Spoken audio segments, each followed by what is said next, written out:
Hello guys, welcome to my channel. पिछले part में जियान का बर्थडे था और यिंग ने उसे गिफ्ट दिया। दोनों ने एक दूसरे को किस किया और आज उनका आगे का सीन हुआ। एंशन ड्रामे में इतना एक्सट्रीम लेवल का मैंने पहली बार देखा। खैर, नेक्स्ट डे दोनों बैठे कुछ खुशी के पल बिता ही रहे थे। गार्ड ने उसे बुला लिया। उसे बर्ड पेविलियन के बारे में कुछ पता चला था। जियान ये सब यिंग को बताना नहीं चाहता था क्योंकि वो खुद को खतरे में डाल देगी, इसलिए अकेले ही निपटने वाला था। खैर, वो उस जगह पर गए जहाँ पर बर्ड पेविलियन था, लेकिन वहाँ कोई नहीं था। जियान समझ गया था कि उन्हें जाल में फंसाया गया है।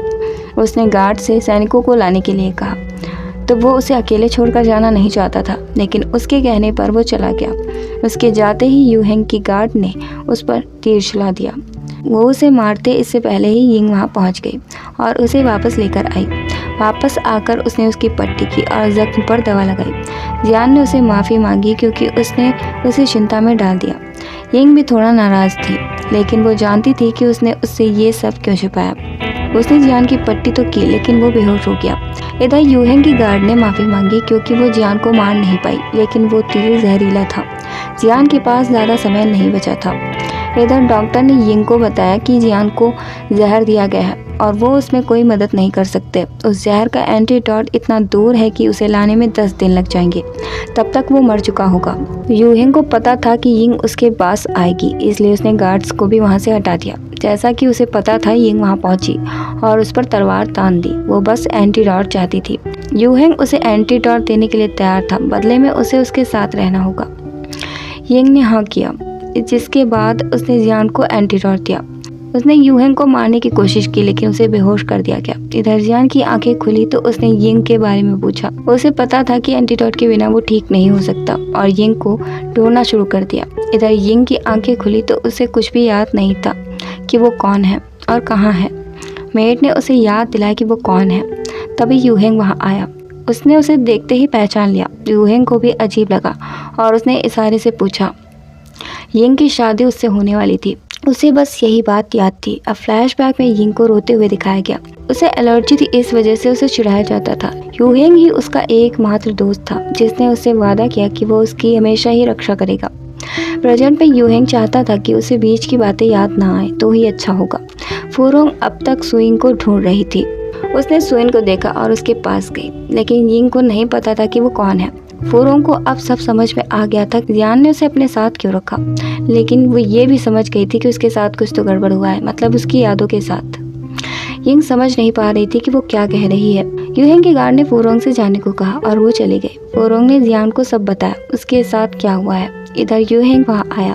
उसने पूछा कि फुरोंग ने क्या कहा। यिंग ने बताया कि वो उसे समझ नहीं पाई, जाने वो क्या बात कर रही थी। यूहेंग ने गलती से मफल किया कि वो उसकी मंगेतर है, जिस पर यिंग उतावली हो गई। जब उनकी एंगेजमेंट हो चुकी थी तो वो किंग से बात करना चाहती थी, लेकिन यूहेंग ने उसे रोक लिया और वादा किया कि वो उससे ही शादी करेगा क्योंकि वो उसे पसंद करता है। इसके बाद जियान यूहेंग से मिलने गया और एक केस फाइल उसे सौंप दी। वो उसके साथ वाइन पीना चाहता था, लेकिन यूहेंग ने उसे थका होने का बहाना बनाकर भेज दिया। जियान हार मानने वाला नहीं था। वो ऐसे ही अंदर घुस गया और उसने यिंग को देखा। वो उसकी ओर भागा, लेकिन वो उसे पहचान नहीं पाई। जब उसने नाम बताया तो उसे याद आया कि वो बॉर्डर वाला प्रिंस है, लेकिन बीच में क्या हुआ उसे कुछ भी याद नहीं था। उसने बताया कि वो उससे मिलना चाहती थी जब उसकी माँ की डेथ हुई थी। उसकी माँ ने उसे जेड दिया था जो वो उसे देना चाहती थी। जियान को यकीन था कि उसके साथ गलत हुआ है और वो उसे डॉक्टर के पास ले जाना चाहता था, लेकिन यिंग को वही बीमार लग रहा था। यिंग को वो बुरा लड़का लग रहा था। उसने जियान को मारा, लेकिन उसकी मार्शल आर्ट्स स्किल्स भी गायब हो चुकी थी। जियान उसे बचाना चाहता था, इसलिए उसने झूठ बोला कि वो उसे उसके भाई सुतुक के पास ले जाएगा। यिंग उसके साथ तुरंत चले गए। जियान उसे मिस्टर रेन के पास ले गया और उसका इलाज मांगा। मिस्टर रेन ने उसे बताया कि उसकी याददाश्त के लिए उसे वापस उसके घर ले जाना चाहिए। शायद कुछ पहचानने वाला देखकर उसे याद आ जाए। जियान उसे सुतु से मिलाने का बताकर उसके घर ले गया। उसके घर की हालत देखकर उसे बहुत सदमा लगा। वो वीरान पड़ा था। वो भाग के अंदर गई और अपने बाप और भाई को ढूंढने लगी। उसने जियान से पूछा कि उसका भाई कहाँ है। जियान ने बताया कि उसने झूठ बोला था। अगर वो उसकी वजह बताए तो क्या वो मानेगी। जब उसने बताया तो यिंग को विश्वास नहीं हुआ। वो वापस जाना चाहती थी, लेकिन जियान ने उसे रोका। तभी यांग आ गया।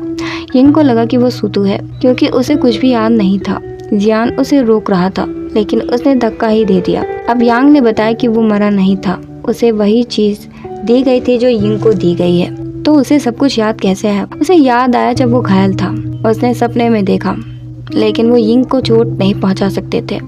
तो सोचा कि उसकी पसंद का कुछ करते हैं, जैसे कि उसे फायरवर्क्स बहुत पसंद थे। इसके बाद यिंग पटाखों से खेल रही थी, मतलब फुलझड़ी वगैरह से।